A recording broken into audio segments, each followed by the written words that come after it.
Feel the fear and do it anyways.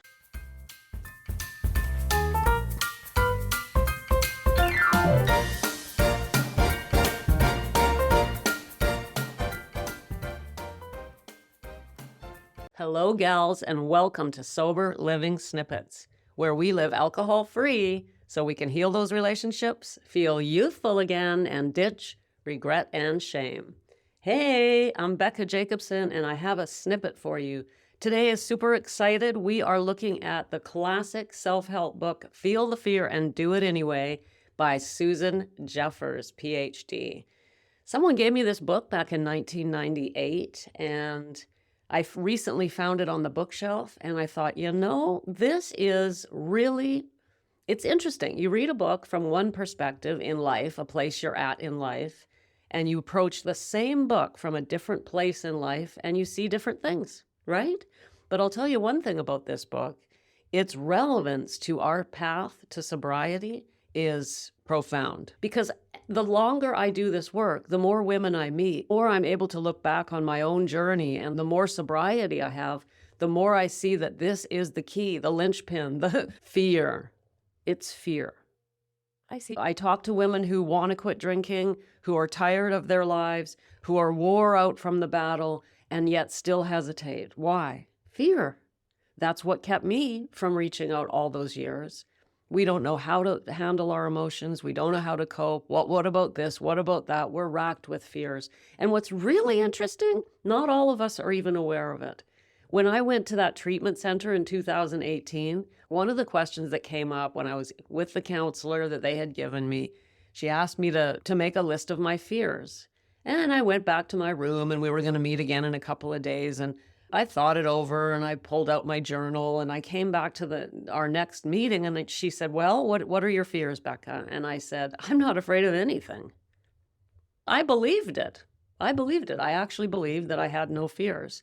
And she laughed, and she said, well, then why all the alcohol?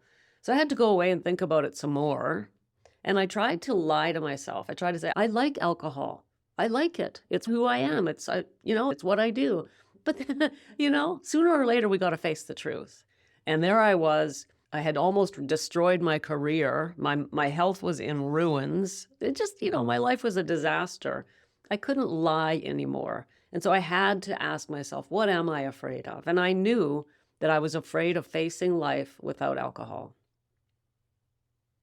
I just didn't know how. So today we're going to start our little mini study of this amazing little book.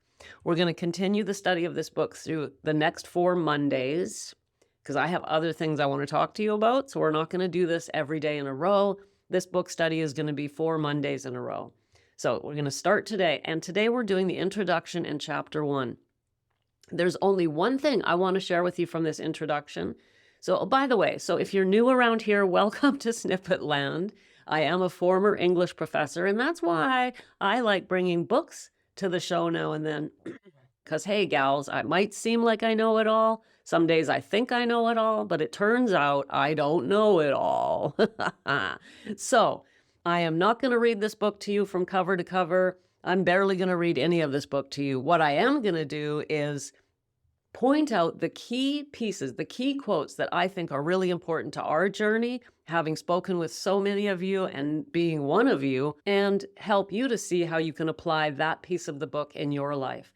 So you can either go grab the book, read it. I do recommend it. Or you can just enjoy these snippets. By the way, I'm using a Kindle. I'm on page Roman numeral 16 in the Kindle edition. If you're trying to follow along in a hardcover, I apologize. The pagination's going to be off, but you'll find this. Okay. Near the end of the introduction, Dr. Jeffers says, quote, "It takes a lot of reinforcement to incorporate new concepts into your behavior. So commit yourself to doing the exercises."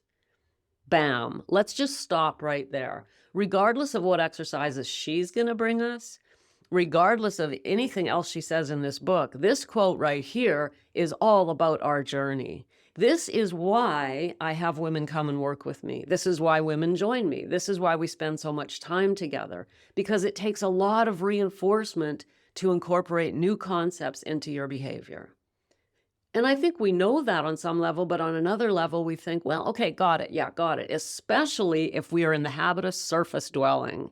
Now, anyone who's been around snippet land for a while knows that when I talk about surface dwelling, I'm talking about overloading ourselves on information and taking almost no action, which is very common these days. Because why? Because that's what all we have is information. We have way too much information. We need less information and more action. And here's Dr. Jeffers, just another of many, many, many people who agree with me when she says it takes a lot of reinforcement to incorporate new concepts into your behavior. What is reinforcement? Reinforcement is practice. Reinforcement is reminding. Reinforcement is authentic accountability, which is what we have when we do it with others. So we have others doing the same new behaviors, incorporating the same new concepts into their lives. And this reinforcement builds a whole new foundation for living. So just to let you know, if you're trying to make change, please be gentle with yourself. Be patient with yourself because, as she said one more time, quote, it takes a lot of reinforcement to incorporate new concepts into your behavior. Okay? So that's what we're going to take out of the introduction. I'm moving on now to the first chapter. And a good 2/3 of the way into the first chapter, at this point, Dr. Jeffers is describing when she first taught her class. And when she first taught the class, she describes what her classroom is like. And she just finished describing to us how the first thing she does is she goes around the room and allows each student to share their fear. I mean, they've come to her class to learn how to handle fear, right? So each student describes their fear. And the list of fears is very interesting. They're all very different. But here's what she says. I'm fascinated with what happens during the go-around. As each person shares from the heart, the entire atmosphere begins to change. The tension quickly fades and relief is expressed on everyone's face. A bond begins to form. Gals, this is it. This is what we need. This is exactly why I'm building community all the time. It's why the snippets are here. It's why my group exists, whether you're in my free Facebook group or you're in my client group. That's what we're doing. We are building a bond with other women who are experiencing the same thing we're experiencing. And there is no substitute for this. And this is exactly what Dr. Jeffers experiences when she teaches her course to the public. To continue, she says, first, my students begin to realize they are not the only ones in the world feeling afraid. Second, they begin to see how attractive people become as they open up and share their feelings. Long before the last person has spoken, a feeling of warmth and camaraderie pervades the room. They are strangers no more. And that's exactly what happens every Sunday when I get together with my clients. We meet on Zoom. I put them into smaller breakout rooms so they're not overwhelmed by a large group. And this is what happens, gals. That's where the power is. This is where change begins, even before we do anything. Just being there and hearing other women's stories. That's all it takes to start to begin to build a bond. Because what we do when we're in fear, and that includes when we're using alcohol, is we isolate, we feel shame, we feel guilt. We think no one else understands how we feel. And this bond is what will change your life. So later on in chapter 1, Dr. Jeffers describes 3 levels of fear. So 3 levels of fear. And I think these are really key and helpful for us to understand our fears. The first level, so what she calls level 1 fears, these are those that happen. So for example, aging, right? Aging just happens. There's nothing we can do about it. It's happening. Becoming disabled. Now that's not something that happens, but it's something that could happen. Going back to school, retirement, being alone, your children leaving home, natural disasters, loss of financial security, dying. So some of these are things that will happen, some are things that could happen, but all of them are things that are external to us. They happen out there. And generally speaking, we're afraid of them. The second level of fear, level 2 fears, as Jeffers describes them, they're not situation-oriented, so they're not things that are going to happen, but they're more involved with our ego. For example, rejection, success, disappointment, disapproval, failure, shame, all of those things that affect our ego. These are what she calls level 2 fears. And boy, you and I know all about these, don't we? Because we felt, how much helplessness have we felt around alcohol? When you try and fail to quit over and over and over, there's a sense of helplessness. We feel failure, we feel disappointment, we feel disapproval, we feel shame, being vulnerable, all of these fears that come directly from our drinking. So as we drink, ironically, we feel like it's giving us more courage, it's helping us relax, and in the short term, it does, right? But in the longer term, in the bigger picture, of course, it creates these fears.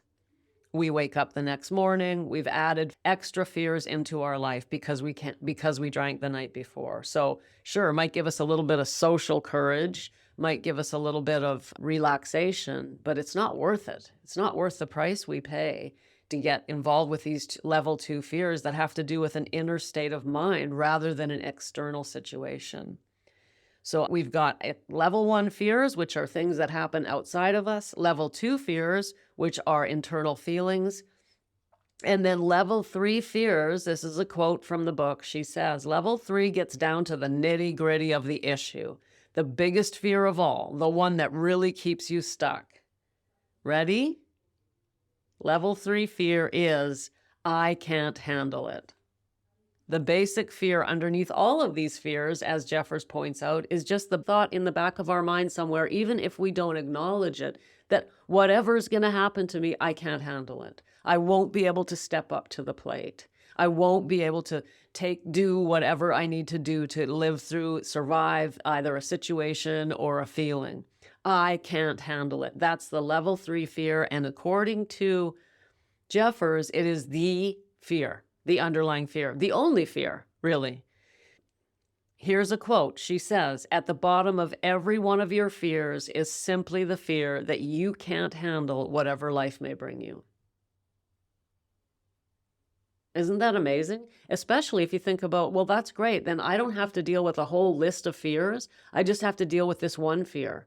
And this one fear is deciding or learning or believing that I can handle it. I can handle whatever life brings my way. And of course, the rest of the book is set up to teach us that. Here's some examples she gives. We say, I can't handle illness. I can't handle mistakes. I can't handle getting old. I can't handle being alone. I can't handle losing my money. All of these things that could happen to us, we feel like we won't be able to handle it. And yet when they happen, people live through them, people survive them, people thrive through them every single day. The truth is, and this is a quote, if you knew you could handle anything that came your way, what would you possibly have to fear? That's a question from Susan Jeffers. If you knew you could handle anything that came your way, what would you possibly have to fear? The answer is nothing, of course, nothing. So, Jeffers points out, all you have to do to diminish your fear is develop more trust in your ability to handle whatever comes your way, right? She goes on in chapter 1 to ask the question, where do we get this fear? Where do we get the belief that we can't handle life? We can't handle things? And it's interesting. She goes back to childhood where our parents, as she speaks mainly about the mother, is always saying, be careful, drive carefully. See, right? Isn't that how we send people off? Drive careful. My husband does. Every time I leave in the morning, he'll say, drive carefully. And it's so funny because as I'm leaving, I might be thinking about anything, but he reminds me that I should be afraid of the road. Where I live, it can be very icy certain times of the year, and it can be very dangerous. It's always dangerous to drive, but add some ice and snow or slush, right? And so he'll say things like, drive carefully, the roads are slippery. That does not help me to drive carefully. It instills fear that wasn't there a moment ago. I can't tell you how many times I'm leaving the door and he says that and I think to myself, that's hilarious. A minute ago, I wasn't afraid to go get on the road and now I am. Luckily, it doesn't last long because I know how to drive in ice and I know how to drive in snow. He's just loving me. He's just saying, be careful. But this is Jeffers' whole argument that we are trained. We're taught. to be afraid that we can't handle things. Be careful. Don't drown. You go swimming and mom is reminding you, don't drown. Right? You weren't thinking about drowning. You were thinking about having fun. But, and here's where I agree with her a lot. She says, does it really matter where our self-doubt comes from? I believe not, and I agree with her 100%. I wanted to talk about this a little bit at length, this whole idea of where do our fears come from?